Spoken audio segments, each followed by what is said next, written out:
That cringy Undertale. We were just having an argument about, well, not an argument. He was talking about how the YouTube thinks that Undertale is cringy. Well, that's because the fan bases and they can't separate the work from the...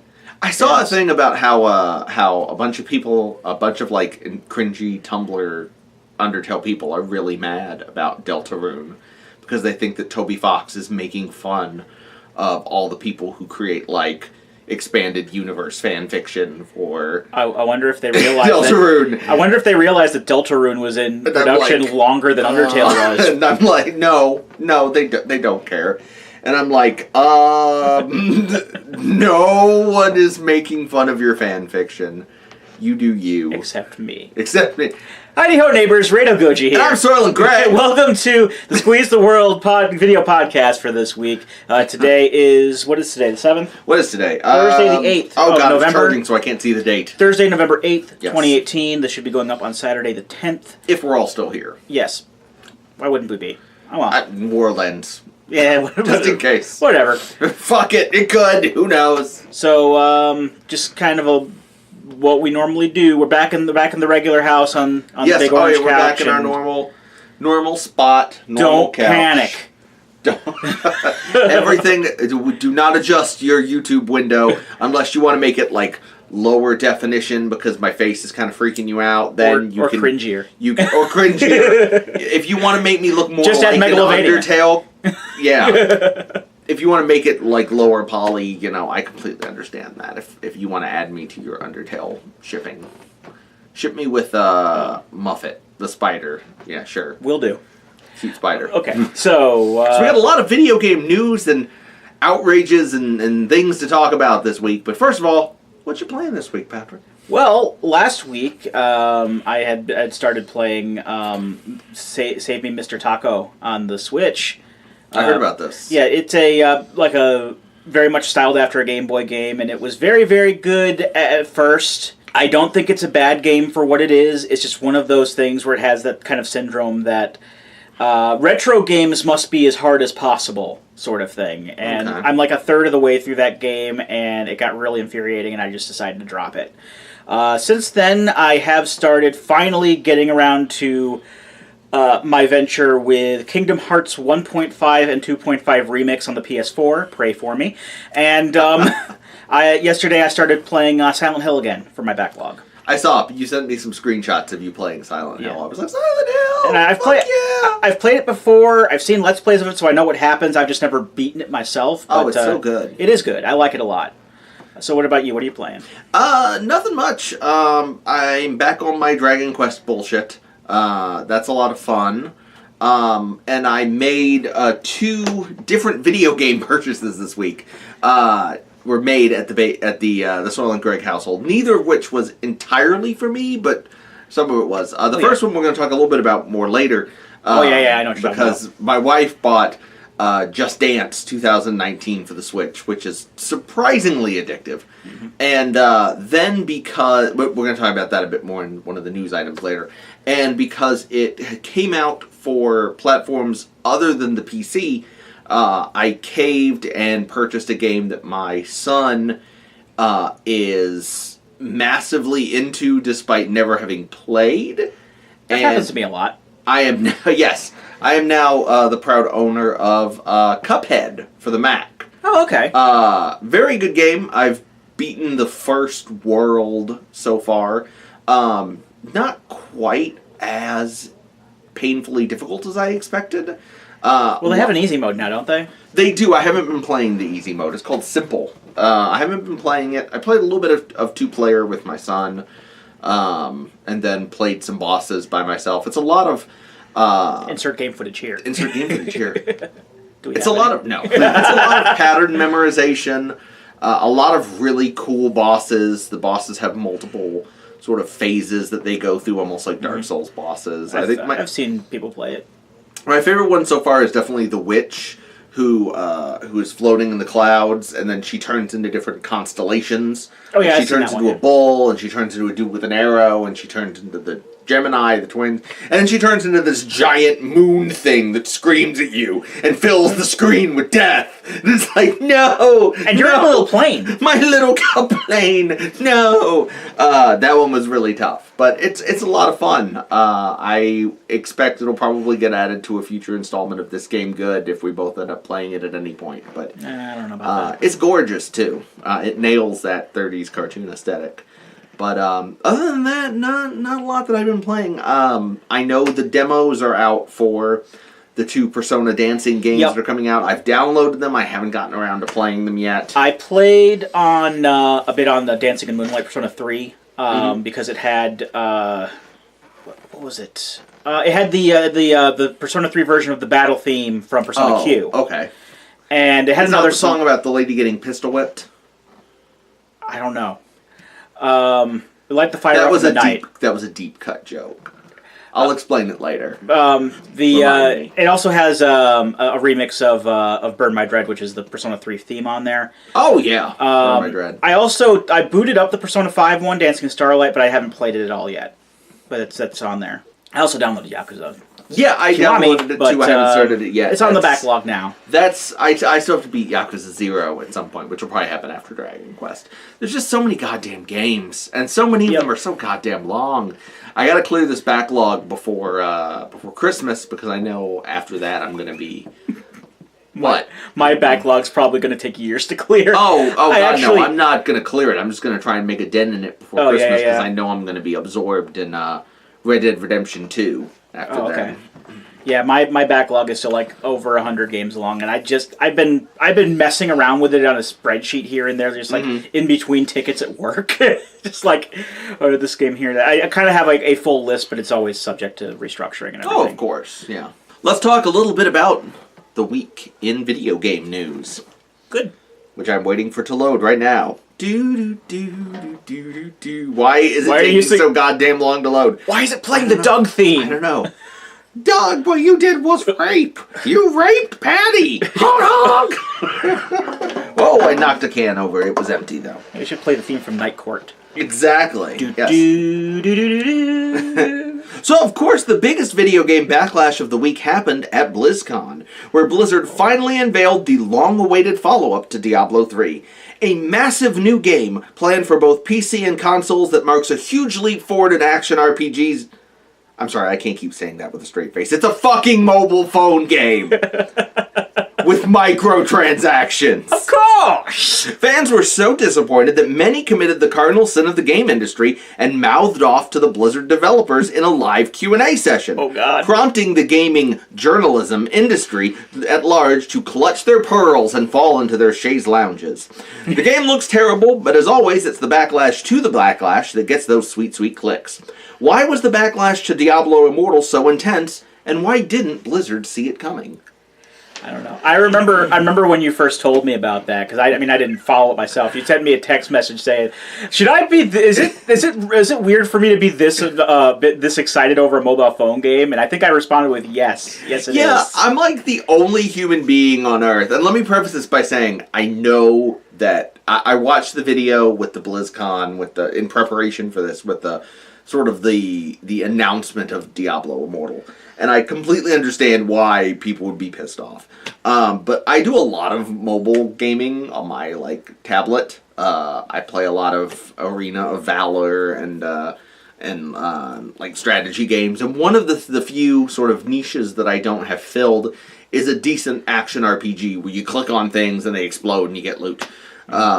Diablo, there are a few mobile games that have tried to sort of jump into that framework, but none of them have been terribly successful. So the idea of having an on-the-go sort of mobile Diablo 3 kind of scratches the same itch as, having it on the Switch might scratch. Right. That said... Well, the Switch version is just the same game, though. Oh, yeah, no, of course. And the mobile phone version is just... You know what they're going to do with it. They're going to make a shittier version that's not even anywhere near as good. And that's the interesting thing, because you could probably... if you can get Diablo 3 on the Switch, you could probably port Diablo 3 to some sort of mobile version without having to compromise too terribly much on graphics. I mean, Right. particularly if you can get, the sort of graphics we're seeing in Diablo Immortal. Hell, just port Diablo 2 over to it. People would like that. That would be awesome. People would like that. I mean, I'm not into Diablo myself, but I know a lot of people would go for that. But there's a lot of backlash to this, and I think it just shows that Blizzard has kind of gotten at the point now where they're very out of touch with regards to their own audience and what their audience wants. A major developer out of touch with what their audience wants? I know. Who could believe a thing like that? The thing that's so irritating is that it was sort of hyped up as being this big Diablo announcement, and then this is what they dropped on us after sort of all this talk about and the sort of hyping it up of being like a family of Diablo players and using language like that. And then there's the whole other controversy with supposedly there's this guy from Kotaku who says that Blizzard had a video that they were planning to show of Diablo 4, but it got scrapped at the last minute.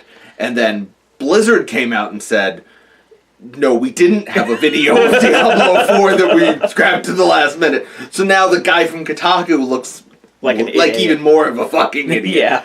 But, I just think there was an interesting series of tweets by Brian Kemp, I think is his name, who was one of the lead developers on Diablo 2 and is now sort of a vocal games critic guy.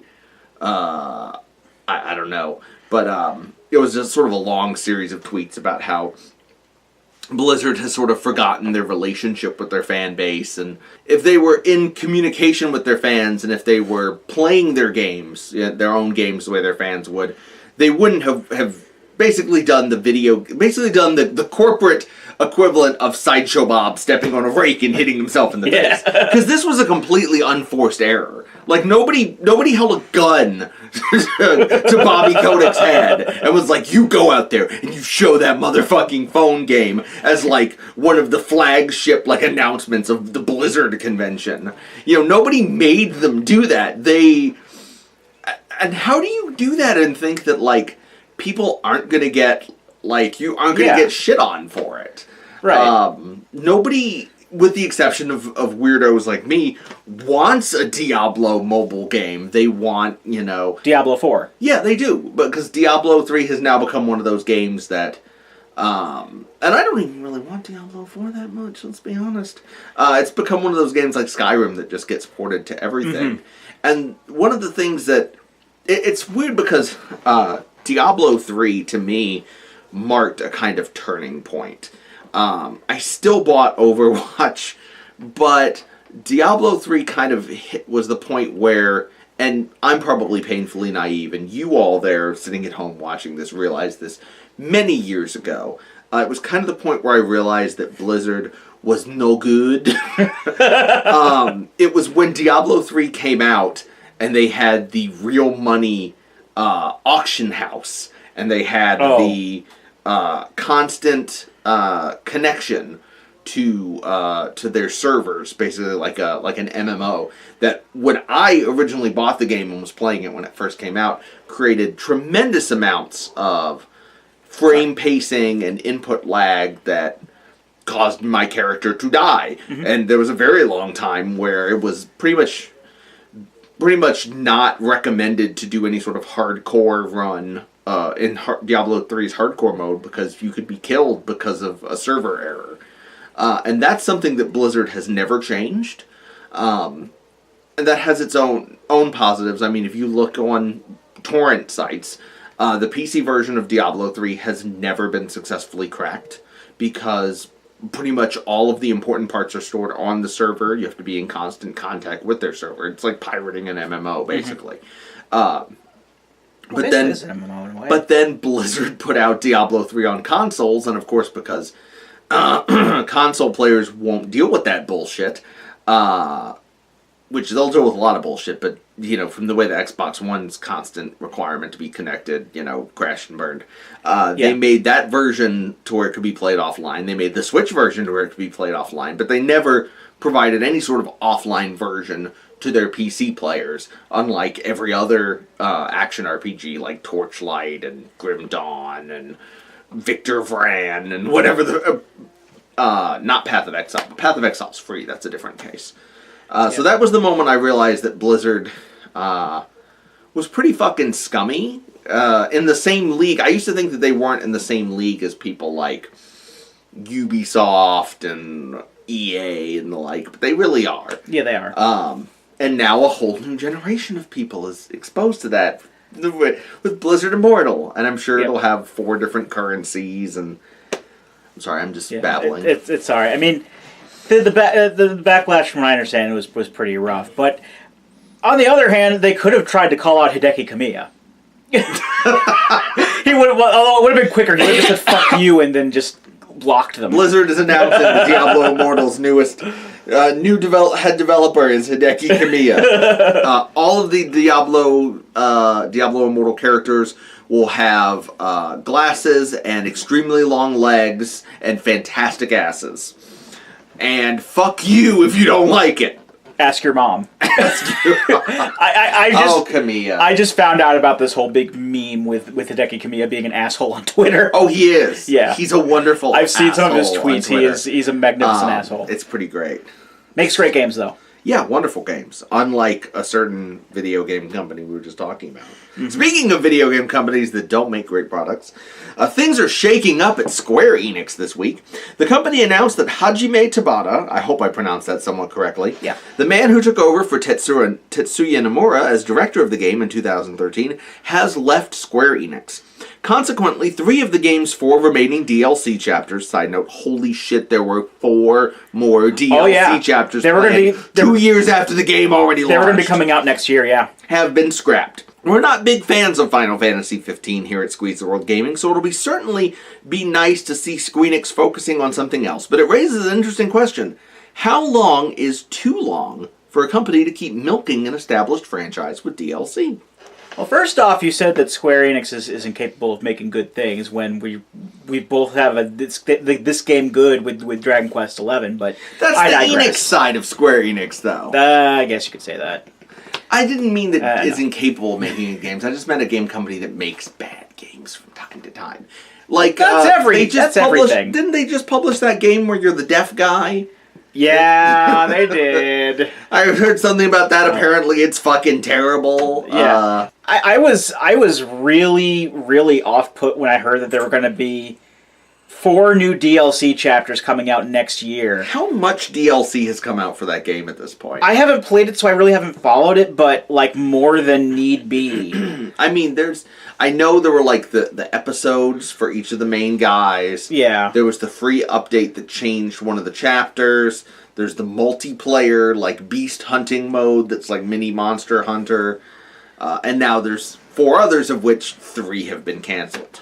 Yeah, and at first I mean, this is back when I was actively playing my most recent stint with Final Fantasy 14, and I showed my friend Jordan Jordan. Jordan. That's a running gag now, I think. I'm like, people are. I told him, people are complaining about. About the Final Fantasy VII remake is never going to come out, and there are also people complaining about some of the new content and how it could be better in Final Fantasy XIV and Realm Reborn. And meanwhile, Square Enix is like, let's make some more DLC for that game that came out last year.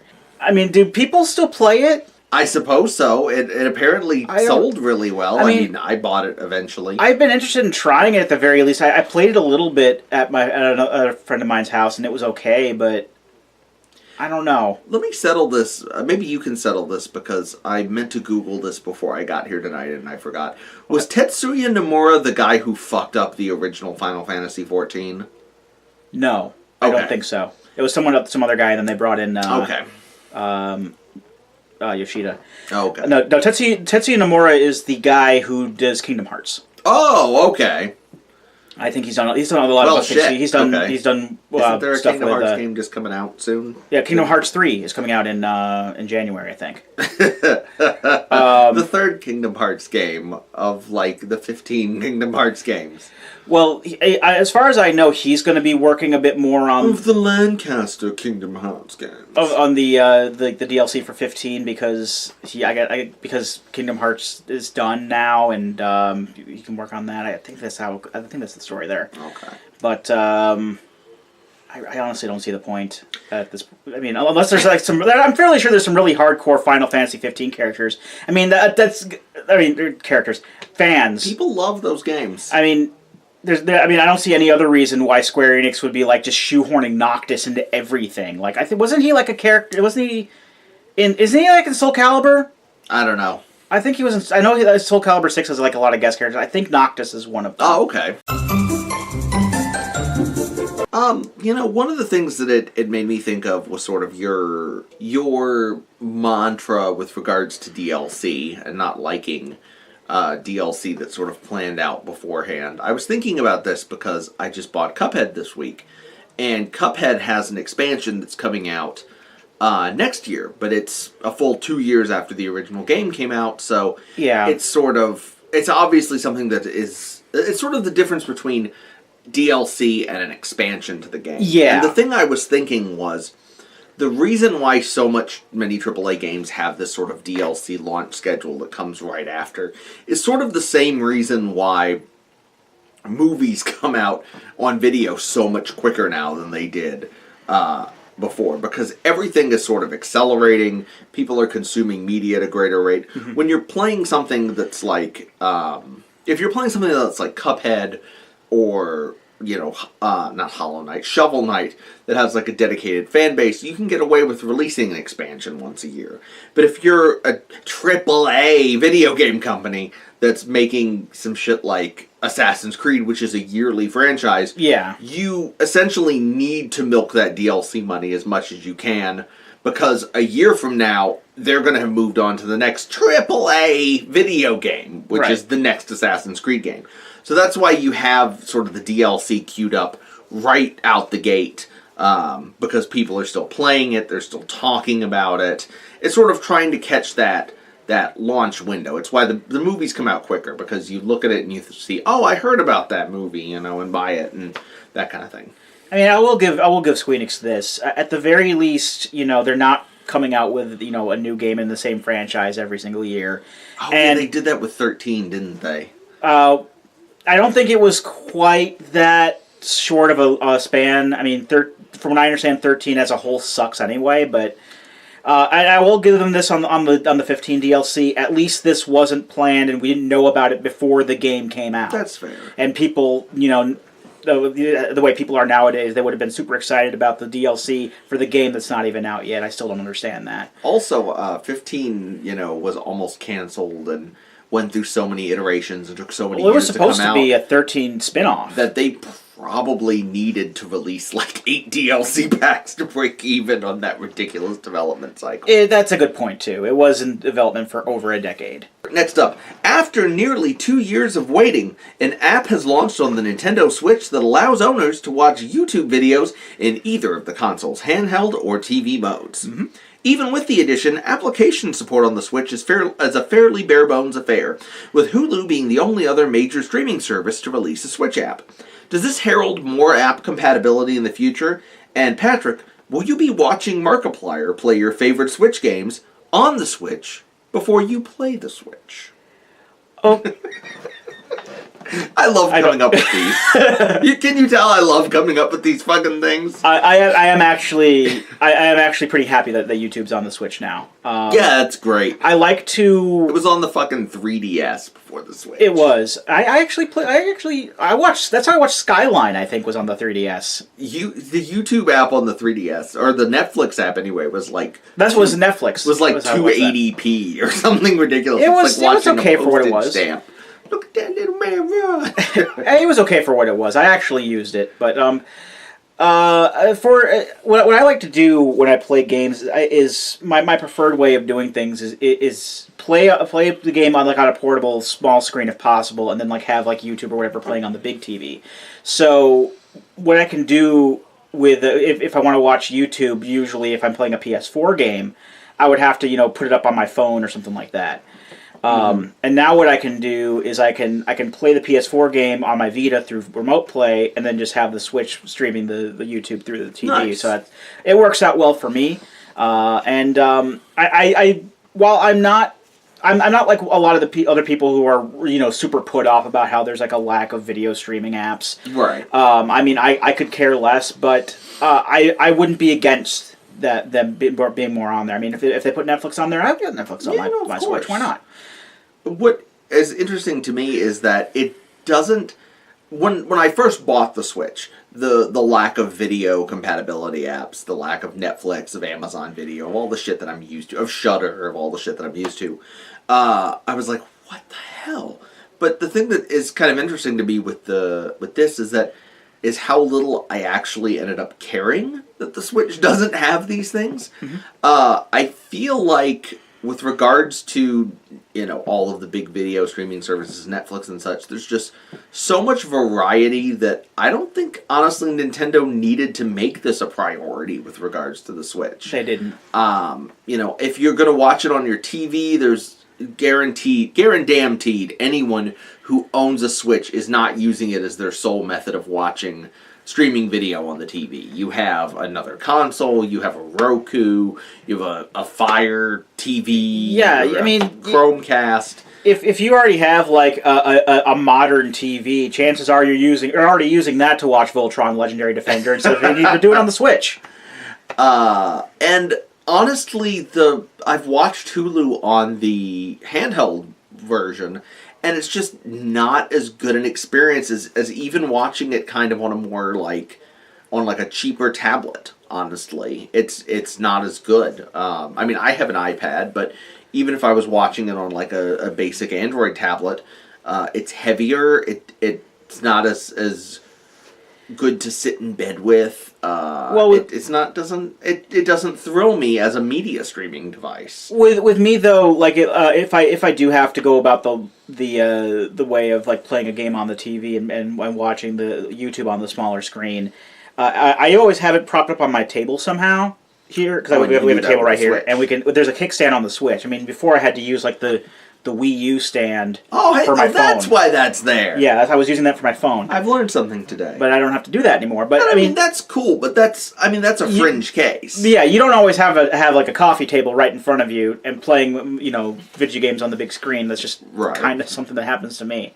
The only thing I can really think is it probably, if you're somebody who travels a lot, or you're somebody who takes the Switch around with you in portable mode a lot in a backpack, it might save you having to whip out your phone to watch a YouTube video. You still have to use your phone to put up a mobile hotspot or something in order to be able to... But I honestly, I don't see myself probably even downloading the YouTube app. I already have. Until the first time I'm on the Switch and want to watch a YouTube video. I already have done, just in preparation for using it that way, but... If you have a Switch, have you used the video app? Let us know in the comments, and don't forget to comment, and subscribe. So, let us know in the comments. Comment again. Then comment on your comment, and subscribe to your subscription. And also hit the bell so you'll be notified whenever new videos come up. Squeeze the World Productions. Ring the bell. Alright, next up. Ubisoft courted still more controversy this week when concerned parents discovered that Just Dance 2019 inserts ads for its Just Dance Unlimited subscription service in the Kids Only section. Hustling the customer with in-game ads is nothing new, but given that the Kids Zone is free of challenges, XP, and the relentless grind for in-game avatars and cosmetics, a mode you can just dance in, it comes off as especially scummy. Even Squeeze the World Gaming correspondent Soylent Greg has fallen victim to this, as his family just purchased the Switch version of this title. Patrick, your thoughts? This is one of the first things that came to mind is like this is like the evolution of like these like 80s and 90s toy commercials that try to get their kids to beg their parents to buy the new Megazord or Optimus Prime or whatever. Now it's, hey kids, get your parents to give us more money so you can play the Frozen song. Exactly. And my reaction to this, because Patrick brought this up to me before we bought Just Dance, and I completely fucking forgot about it until we were playing Just Dance. Didn't your wife buy it? Yes, she did. Okay. You were like, look at this. Maybe we could talk about this. And my reaction upon reading the article was, meh, phone games do this sort of scummy shit all the time. Who cares? Then my kid was playing the kids-only mode, and he was flipping through the songs, and one of the songs was from Disney's Frozen, which he loves, and he went to click it, and instead of playing the song, came up with an ad to subscribe to the mother. And I said, like, comment, and subscribe to Ubisoft. Son of a bitch! Ubisoft got me again! Like an Alzheimer's patient. Like an Alzheimer's patient coming out of a Starbucks. Oh no, that was the candy corn. Yeah, it was the candy corn. Candy and it's corn. That's a Lewis. Son of a bitch. Lewis Black reference. That's a Lewis Black reference. An old Lewis Black reference. A very old one. It was annoying at the time, and it's super scummy, and it really does. I kind of poo-pooed it when you originally sent it to me, but it really does provide a bad experience. Because the thing is, in-game advertising is nothing new. You boot up and you boot up 2K basketball, and the first thing you see is an ad to buy in-game currency, to buy stuff. Which is also scummy. It is. But this is a whole nother level of scummy, because what it does is it turns your child into the advertising vector. My kid, if it didn't have this list of shit, if it didn't have these mixed in with the kids, he wouldn't know that shit exists. But now he knows that he could be playing the Frozen song. He could be playing all these songs. He could be playing the Monster Mash. Yes, they have the motherfucking Monster Mash. No, I'm never going to play it. Goddamn. I heard it was a graveyard smash. Anyway. It could be played by Dracula and his son.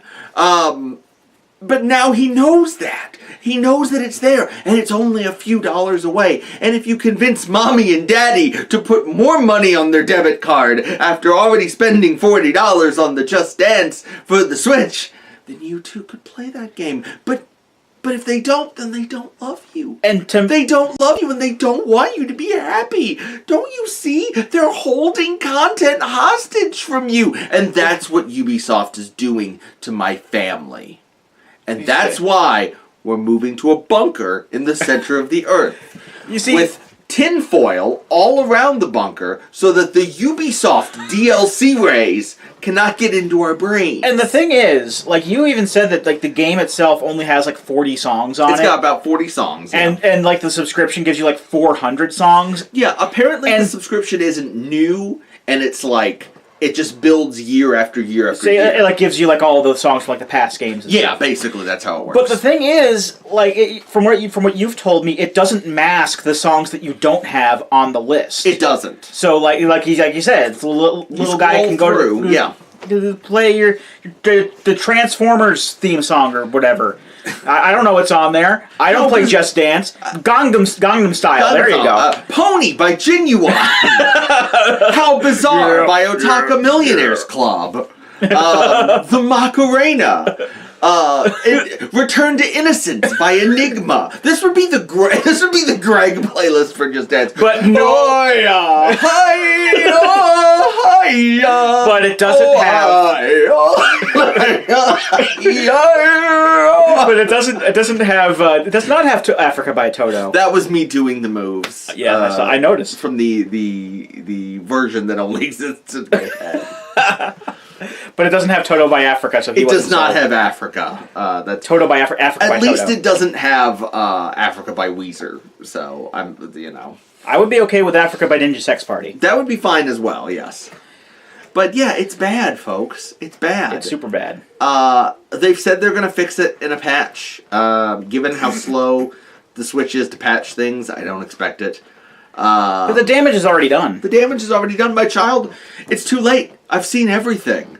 My child has already had his innocence ripped away. You know, he needs to return to innocence. He needs to return to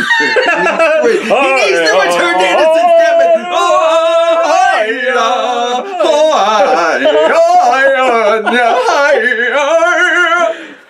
We need to just clip that to just play randomly in other podcasts. That clip of both of us going, oh, yeah.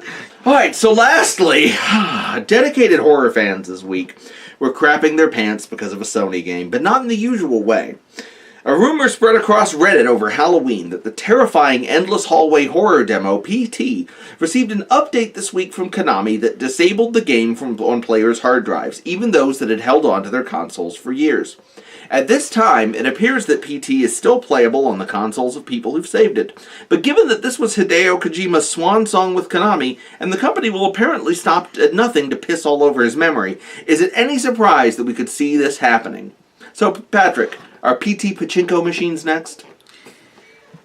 Well, I think that Konami would actually have to support the game series that comes from in order to make a pachinko machine. Don't they already have a Silent Hill pachinko machine? They do. It's the one that goes, hit the lever! And they have, they're the bastards. They have a Metal Gear Solid 3, I've told you about this. They have a Metal Gear Solid 3 pachinko machine that has cutscenes from Metal Gear Solid 3 remastered in the Metal Gear Solid 5 Fox engine.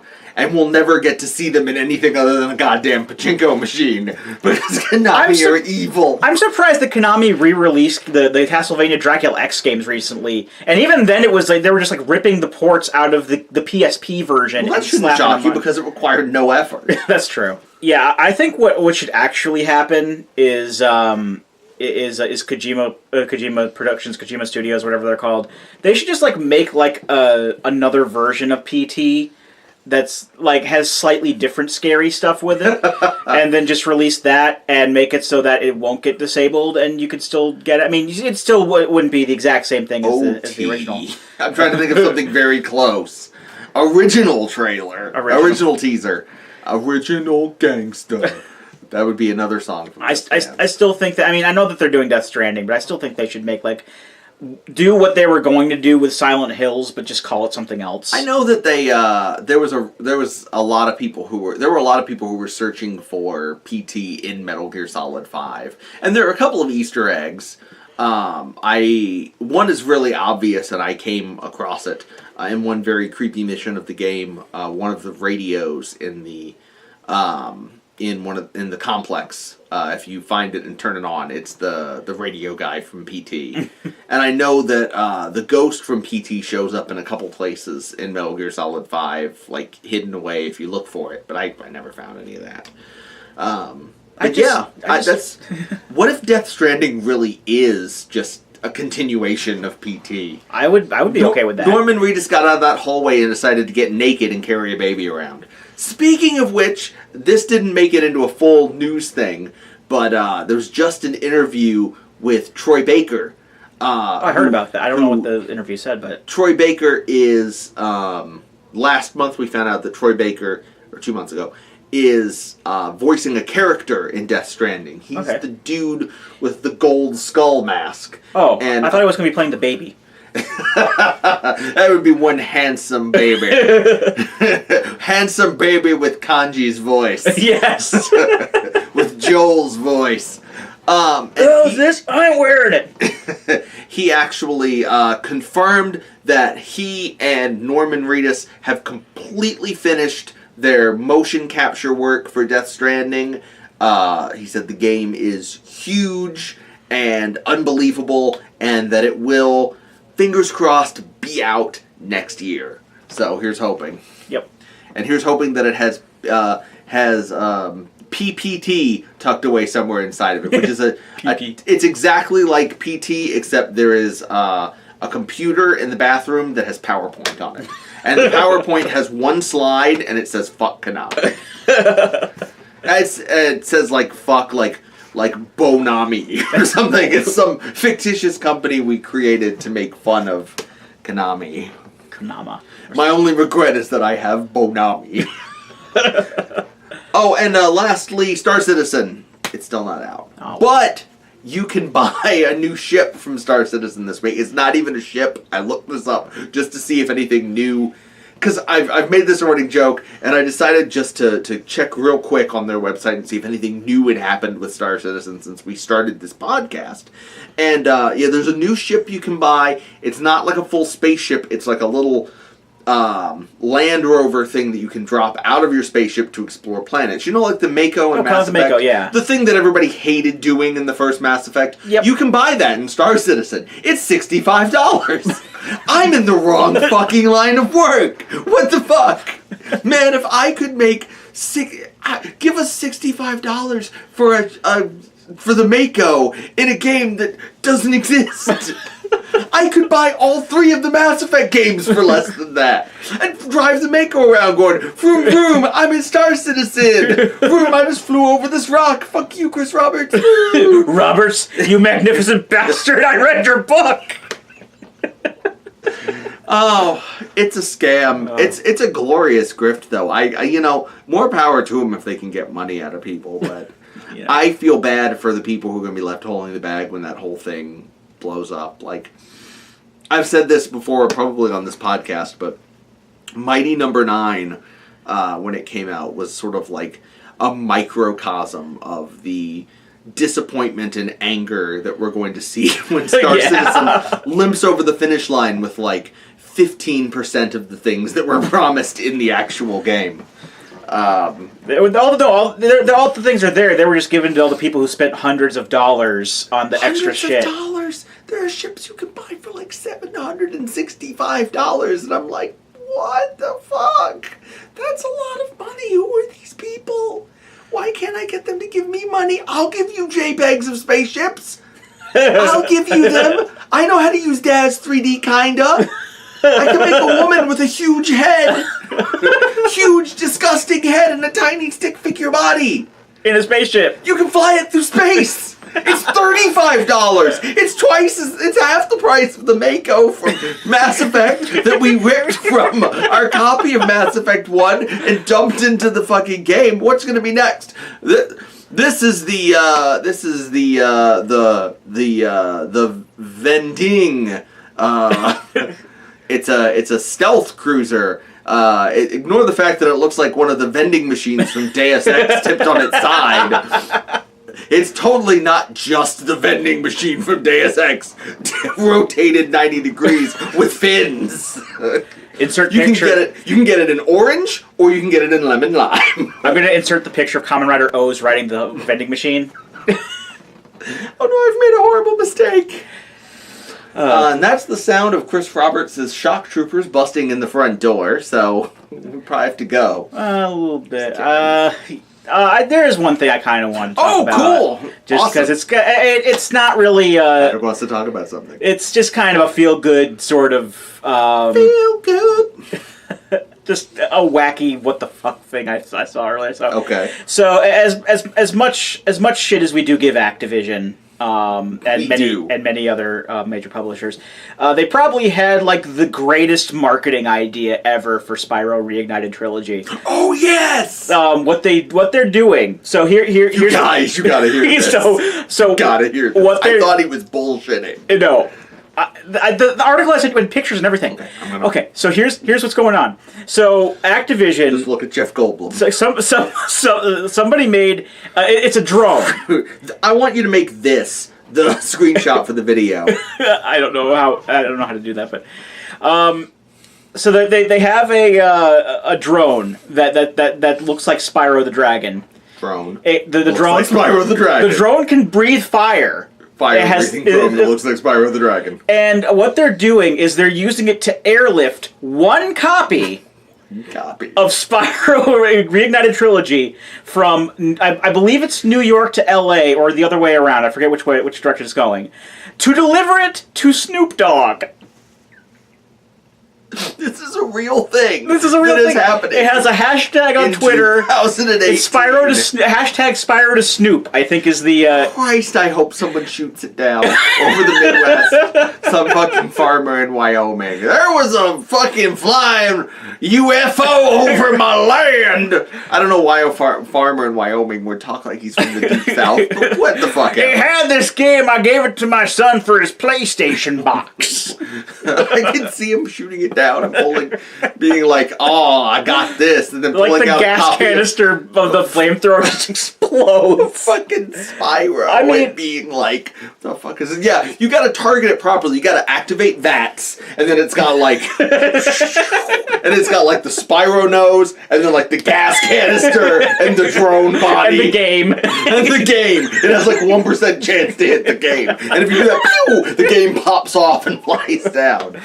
Get on this, Bethesda. I don't see this in the Fallout 76 demo. If I can move 3 times as fast as other players in Fallout, I want to be able to shoot down Spyro the Dragon 3 times as fast. I'm fairly sure Snoop Dogg is the one who set all this up. It's got to be, but... Snoop Dogg has no idea this is coming. Snoop Dogg. They did all this without Snoop's knowledge. He doesn't even have a PlayStation. It's just Snoop Dogg seems like, you know, they're trying one to of the coolest people ever, so... They're trying to convince Snoop Dogg that he's hallucinating. Yo, is that a dragon? Yo, is that...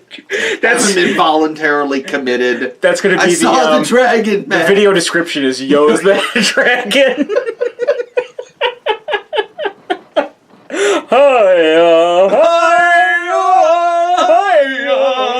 I will never fail to do that when someone starts it. Sorry.